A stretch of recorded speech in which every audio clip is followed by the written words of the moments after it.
the existence and thanksgiving of parents is not realized by most of us and most of the people who are privileged to have parents. But there are certain people who would value it more than us and would actually appreciate it more than we would ever know. That are the orphans. An orphan, by the stipulative definition of Islam, is not just a person who has no parents. In Islam, it actually means a minor who, by the will of Allah, has no parents or just one parent. So in Islam, the absence of a father, either by death or abandonment or any other reason, will result in that child becoming an orphan. And that child will be an orphan until he or she reaches maturity or puberty. Because orphans are minors, in the societal view, they are physically weak because they cannot take care of themselves. And they are very challenged because of their social situations. And this will be exacerbated according to the geographical location. For example, the orphans in Africa will have a much harder time than, say, the orphans in the West. There is no doubt that supporting orphans is a very universal theme.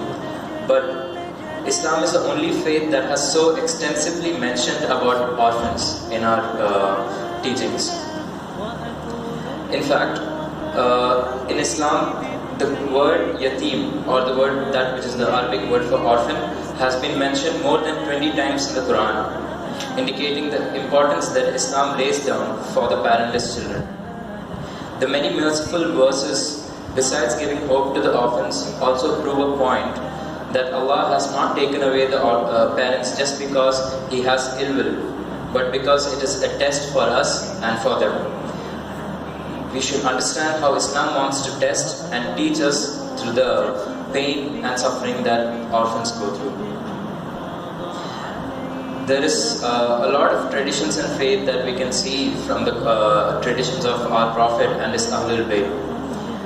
It is mentioned in the Holy Quran, and you shall do good to your parents and to the near of kin and the orphans.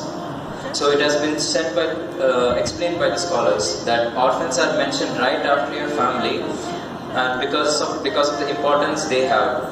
And if you go right after your family, the first people you have to give responsibility for are orphans. So basically what happens is, instead of the guardian that the orphan has lost, that responsibility is distributed amongst the people of the Muslim people who are in the society of that orphan. It is because they are deprived of a father who is the guardian, protector and bread earner of the family. Next, the Quran also describes the righteous people as those who give food to the orphans, and those who give food out of love for Him to the poor and the orphan and the captive. Allah calls to justly treat the orphan children. Therefore, the Islamic community should be raised with thought of justice and equity towards orphans. In addition to the pronouncement of doing good towards orphans and the orphanage children, the Quran also addresses the responsibilities and the duties of the guardians that are going to take care of these orphans. There will be if there's an orphan and somebody is going to adopt him, that person is a guardian. Now he has certain responsibilities and rules that he has to follow. So amongst them, the Quran states, "And give the orphans their property, and do not exchange something bad from yours for something good of theirs, nor devour their property along with your own, for it is surely a great crime." So this is very illuminating, this verse from the Quran. It gives very strict 3 laws. Besides the first verse, which says that you should not take something that is good, that is beneficial for you, in exchange for something that might be not as beneficial for the orphan. That is not enough. There are more rules. Firstly, the guardian can take the property till the orphan is minor and keep it as a trustee. Secondly, the guardian should not consume the property that he has taken of the orphan for any reason of his own. And most importantly, the guardian should also not mix his property with that of the orphans. So this is sometimes a reason that, especially charitable trusts and donations camp, where the money that is donated, sometimes it is a small part of it is actually sidelined for the use of the people that are working there, saying if the orphans are supposed to be taken care of, they should first the caregivers should be taken care of. While that is true, the money that they receive for that should be explained and obtained in a more truthful manner, because a person paying or providing support or any kind of goods for the orphan, they expect that to reach the orphan in the final stage. So that this secondary route is not actually very truthful or honest. They should also keep in mind that the wealth of the orphans is not applied outside the profit of the orphans. This is what I just explained about. The external help that is coming from the people who want to help the orphans also technically belong to the orphans. So they are also under all the rules mentioned before. All in all, well-being of the orphan and an honest assessment of their expenses should be met and documented by the guardians. The Quran also tells about the property being given back to the orphans when they reach the age of maturity, and the ones against death with such transgressions.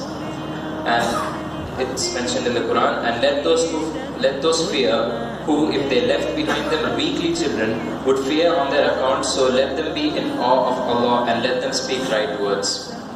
This verse signifies that consuming the wealth of orphans will receive its effects in this world itself through their own orphans, as well as in the next world through the wrath of Allah. That is how strict it is. It is not very common to see a statement saying that you will feel the effects of some misdeed in the dunya itself.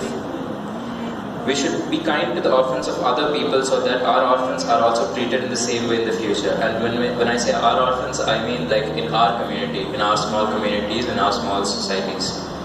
There are many other traditions from the Ahlul Bayt that teach us about showing kindness to the orphans and taking up active roles for their nourishment and development. Imam Ja'far as-Sadiq says, one who maintains the orphans makes paradise obligatory upon him, in the same way as he makes hell obligatory upon those who take the property of the orphans. Similarly, the Prophet ﷺ has said, I and the one who maintains an orphan would be together in paradise in the presence of Allah in the same way as these two fingers are together, and he would point his index and middle finger together. And so this is a very powerful statement from the Prophet. That shows the beautiful tradition of Islam. If anyone from you becomes the guardian of an orphan and deals kindly with him, and he fulfills these actions satisfactorily, and he strokes the head of the orphan with sympathy, then Allah necessarily writes good deeds equivalent to the hair covered by the hand, and forgives sins equal to the number of hair, and raises his positions in grade equal to the hair of the orphan's head. It's a very beautiful and descriptive hadith in which you can see that a very small and gentle action, such as showing sympathy by stroking the hair.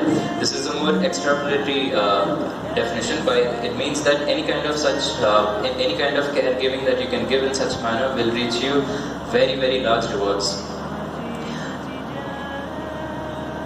On the second half of Ramadan, we actually after the first third of Ramadan, we start supplicating to Allah, oh Allah, on this day, let me have mercy on the orphans and feed the hungry and spread peace and keep company with the noble-minded.